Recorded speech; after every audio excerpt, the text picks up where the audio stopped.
তোমাদের সবার কি সকালে জলখাবার খাওয়া হয়ে গেছে?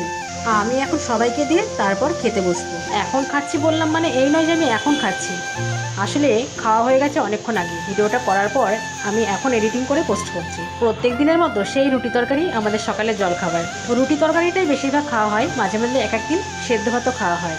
তবে লুচি পরোটা এগুলো খুব রেয়ার, খুব কমই খাওয়া হয়। তাছাড়া আমরা সাধারণ মানুষ, সাধারণভাবে চলতেই পছন্দ করি। অনেকেই হয়তো সকালের ব্রেকফাস্টে আরও অনেক কিছু খায়, আমাদের সবসময় সেটা সম্ভব হয় না, তাই যেটা সম্ভব হয় সেটাই সবসময় খাই। আর এই হচ্ছে আমার সিঁড়ি দিয়ে ওঠানামা। দিনের মধ্যে কতবার এরকম ওঠানামা করি আমি নিজেও ভুলে যাই।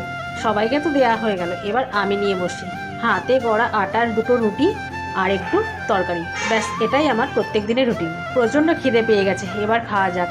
না খেলে কাজ করা যায় না। আগে পেটটাকে ঠান্ডা করি, তারপর আবার বাড়ির বাকি কাজকর্ম করব। তোমাদের সাথে দেখা হচ্ছে নেক্সট ভিডিওতে। সবাই ভালো থেকো, টাটা।